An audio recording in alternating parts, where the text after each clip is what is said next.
शरद पवार आणि छगन भुजबळ एकाच मंचावर आज येणार आहेत। सावित्रीबाई फुले जयंती या कार्यक्रमात दोन्ही नेते एकत्र येणार आहेत। पुण्यातील चाकण एपीएमसी मध्ये आज जयंती कार्यक्रमाचं आयोजन करण्यात आलंय। आमदार दिलीप वळसे पाटील यांनाही कार्यक्रमाचं निमंत्रण असल्याची माहिती आहे।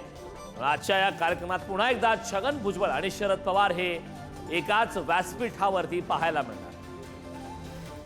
चाकणला महात्मा फुले आणि सावित्रीबाई फुले यांचे पुतळे उभे केलेले आहेत। त्या कार्यक्रमासाठी त्या लॉन्चिंगसाठी पवार साहेब येणार आहेत आणि मी सुद्धा तिथे आमंत्रित आहे। मी तिथे जाणार आहे।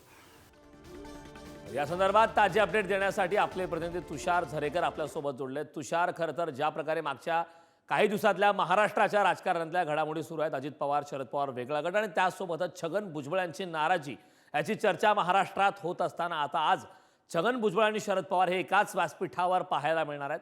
किती वाजता साधारणतः हे कार्यक्रम होणार आणि या भेटी संदर्भात नेमकी काय अधिकची माहिती आहे? नक्कीच, कारण आपण जर पाहिलं तर आज चाकण कृषी उत्पन्न बाजार समितीमध्ये हा कार्यक्रम होतोय आणि त्या कार्यक्रमाला शरद पवार यांच्या समवेत छगन भुजबळ, त्यानंतर रुपाली चाकणकर आणि इतर नेते खरं तर मोठ्या प्रमाणामध्ये एकत्र येताना पाहायला मिळतात।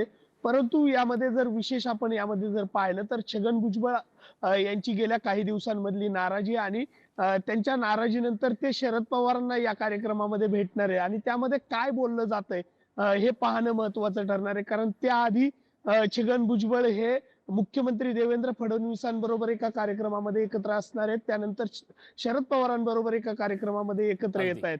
त्यामुळे एक मुख्यमंत्र्यांबरोबर काय बोलणं होतंय छगन भुजबळांचं आणि त्यानंतर शरद पवारांबरोबर काय बोलणं जातंय हे पाहणं महत्वाचं ठरणार आहे। हा कार्यक्रम सायंकाळी होतोय। या भेटीकडे आपलं लक्ष असणार आहे। भेटी संदर्भातले अपडेट घेत राहू। मात्र तुर्तास धन्यवाद।